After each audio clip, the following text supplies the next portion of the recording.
Hello everyone, this is Marianne from Revealing Light Tarot. Today I wanted to try something a little bit different. I have been interested in reading on Stephen Miller for some time. Stephen Miller, of course, was connected obviously with Jeff Sessions. I think he was on his staff at the very beginning. And then he came to Trump's campaign. He often wound people up. He is quite a, I'm going to say a horrid character because he has been the architect of the immigration reform, Trump's immigration reform, which has seen children being locked up, taken away from their parents and locked up. He was the architect of the travel ban, he and Bannon, so he was sort of like Bannon's offsider, and then when Bannon exited the White House, then Stephen Miller became kind of like that voice of darkness. Now, I'm conscious also that these same views that Stephen Miller puts forward, pushes, tries to, I guess capture and then distribute in the hopes that that will feed the dark flames of racism, is something that's common all over the world. So in Australia, so that's why I want to look at him, so that we can actually see what some of these right, populist, fascist people, perhaps fascist in some ways, might be, well, it's not too hard a word for Stephen, but it might be for others, but these conservative masquerading, they're actually racist masquerading as conservatives. Okay, so we have seen the rise of this across the world. In Australia, we have Pauline Hanson, One Nation, and we also have our former Prime Minister, Tony Abbott.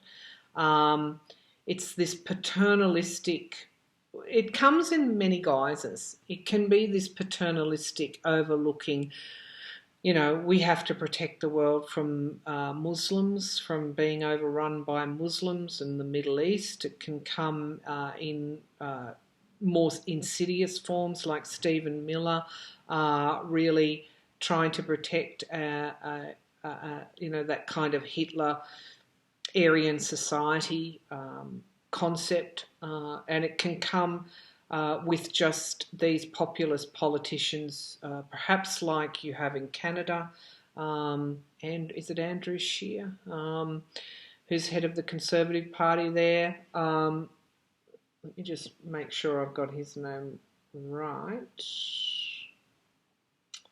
By the way, I will do a reading on that Trudeau-Scheer election. I'll probably do it on YouTube. We've got an election coming up in Australia as well, and I might look at the UK, so we might look at those things there. Yeah, okay. What is his name? Canadian viewers here are going, it's. Is it Andrew Scheer? Okay, I won't waste time on that. Because you'll correct me, and that'll be quicker. So I think taking Stephen Miller as a kind of a litmus test as to really the most insidious of these anti-immigration, populist, fascist kind of views and movements that are springing up, and looking at his chakras, I think will be an interesting exercise for us to do.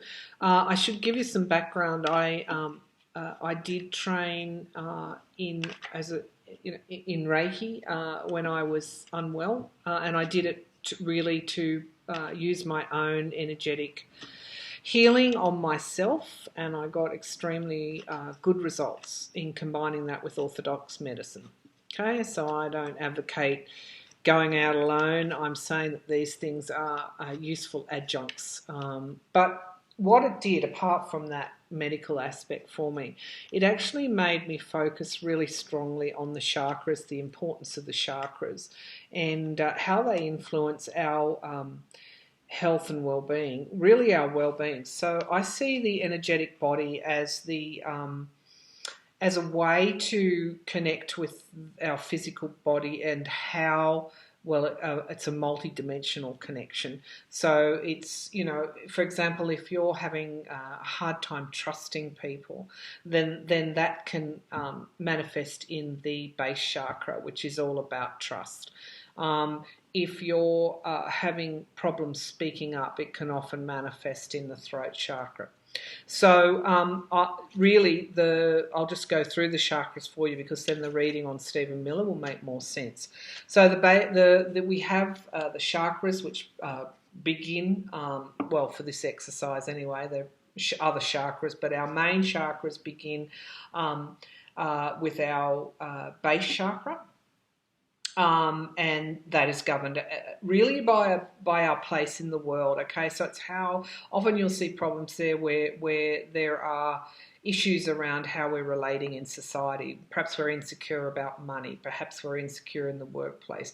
Those sort of issues will come up in the base chakra, because it is all about trust and how we trust others, and how we, I guess, trust, how we manifest our place in society. It's very much concerned with the societal trust level. And then we move up to the sacral chakra, which is all about our creativity and indeed our sexuality as well. So, you know, there may be blocks in you know, the way that we are, you know, in our inability to live creatively, and it may very well go back to something that has occurred in our past that's actually blocking us in some way. We might just not have been confident to go forward with our creativity, because these are all innate things that are in us, innate strengths of human beings, the ability to inspire and to be creative. And then we move up to our solar plexus, which governs our wisdom and our empowerment. The two are linked.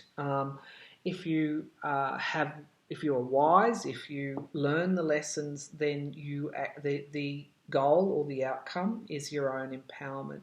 So you might see this with you know, around people who are quite shy, or they have, you know, sometimes even passive aggressiveness comes up in this chakra as well, because it is about empowerment. And then we move to the heart chakra, which is all about love and healing. This is the beautiful chakra here. It's about our universal connection to the universal consciousness as well, our love of ourself, our love of the people around us, our love of humanity, really. And in that love, that tells you about the healing power of love. So that's the heart chakra. The throat chakra is our communication. It's the seat of our communication, and that can be particularly strong where you have a teacher. You know, there's someone who's that eternal teacher. There can also be blocks there where you're not speaking up and using your own voice. So that is the throat chakra. Then we move up to the third eye chakra, which is all about our awareness, and this is not just awareness of, you know, perceptions in relation to how we perceive things in society. This is also our psychic awareness, because this is the side of the third eye. So this is all about our awareness, a broad sense of awareness, including our psychic awareness, which, you know, you can equate to those things in the subconscious which you actually know, you know, your gut feelings, okay? So that's all about awareness. And then we move up to the crown chakra, which is actually our spiritualism, our connection to our higher self, and indeed our connection to spirit. God, Lord, Buddha, Goddess, Gaia, whatever your term is for spirit. That's our connection with it. So let's hone back again with that kind of explanation. Let's hone back again on Stephen Miller. Okay, Stephen Miller. Okay, he kind of has something in him that always provokes people. So if you think about the kid in the schoolyard, he's the one that everybody wanted to hit. You know, there's something in him that just automatically gets people offside, and because of that, that emanation, if you like, coming from him, he's channeled that into punishing, punishing everybody and everything, when he could have actually channeled it into self-awareness, wisdom and self-awareness. So we might see some problems in the solar plexus chakra with him. What colours? I'm just going to do a sweep of him before I bring forward the cards. What colours are coming up with Stephen Miller? Okay, issues around his awareness, of course, which are pretty obvious.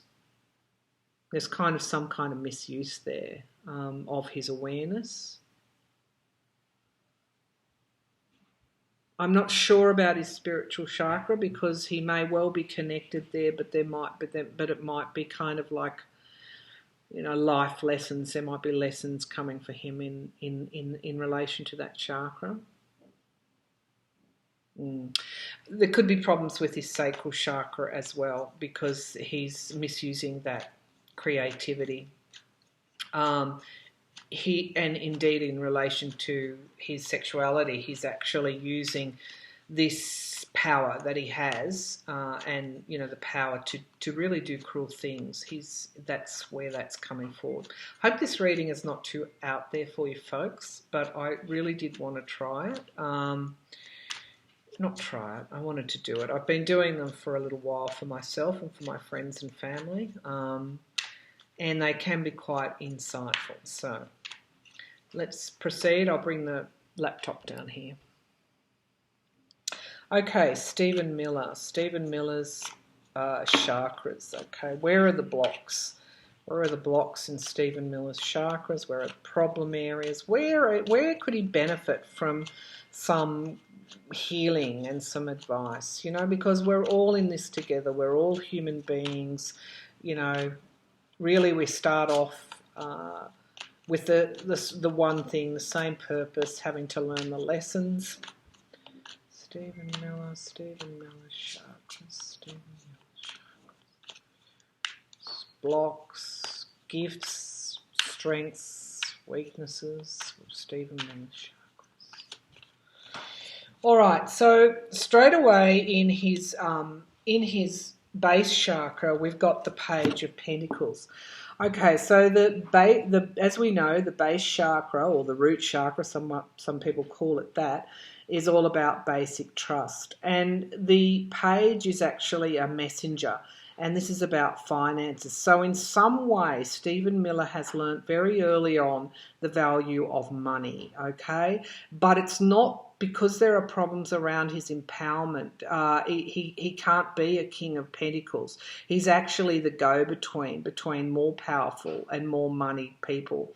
And in that way, he hopes that he gets a spin-off from that. So it's like, yeah, I mean, if I was doing this reading for him face-to-face, I'd probably be looking at, ways in society that he can basically build trust other than relating to money. It's kind of like he's pretty impoverished in the spirit as well. So then, now this is interesting. Okay, so in relation to his creativity, he's drawn the King of Pentacles, okay?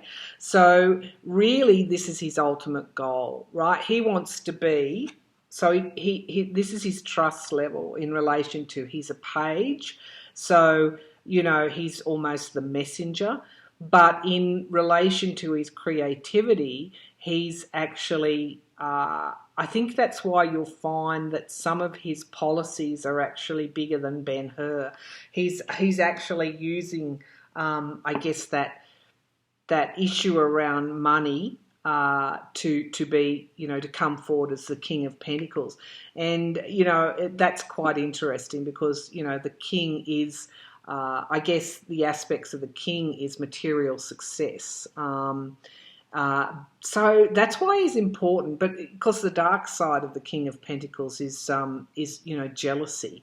And stubbornness as well. So you see that coming through in his personality. So he's a complex person, really, to have the Page of Pentacles as, in his trust chakra, where he's not really, there's a power issue around there where he doesn't actually really trust money, okay, or the moneyed elite. However, he's creatively, I have to make a point here, in his sacral chakra, he's actually using his, I won't call them gifts, but talents, if you like, to actually empower the king, the leaders, the moneyed elite. It's really quite unfortunate. Okay, then we come down to his solar plexus, okay? This is his wisdom and his empowerment. Okay, now he's drawing some kings of the King of Wands, okay? So he's actually drawing some fairly strong cards here. So this is his lust, or not his lust. This is his awareness is around, remember we're talking chakras here. His energy is being totally channeled into power. Okay, so while that is happening, his wisdom, I can almost see his face in that.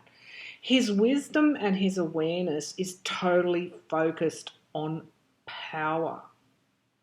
Okay, top dog. So really, he has an ambition. He's very, very ambitious.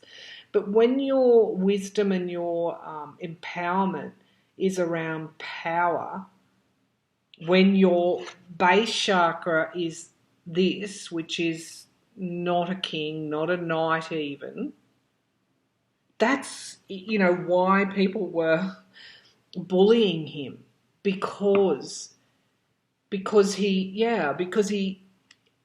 it's like he's one-dimensional almost. He doesn't have anything else other than this relationship to power.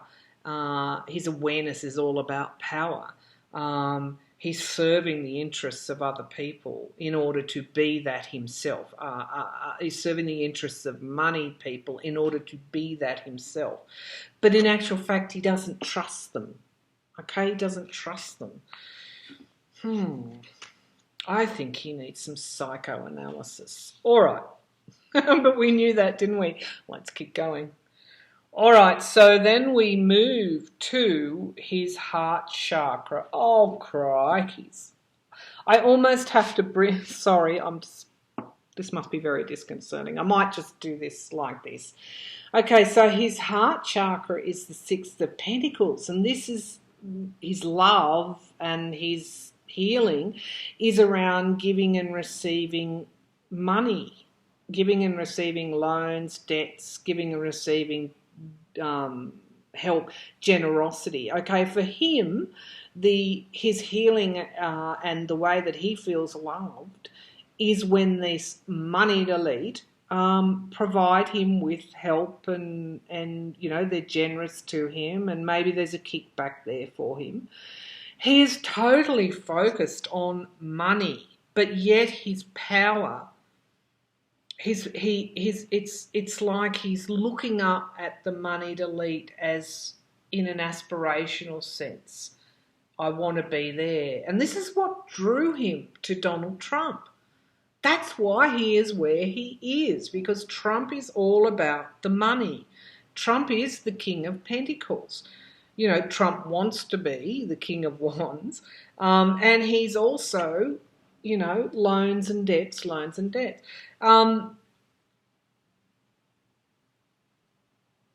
So this is why he's where he is.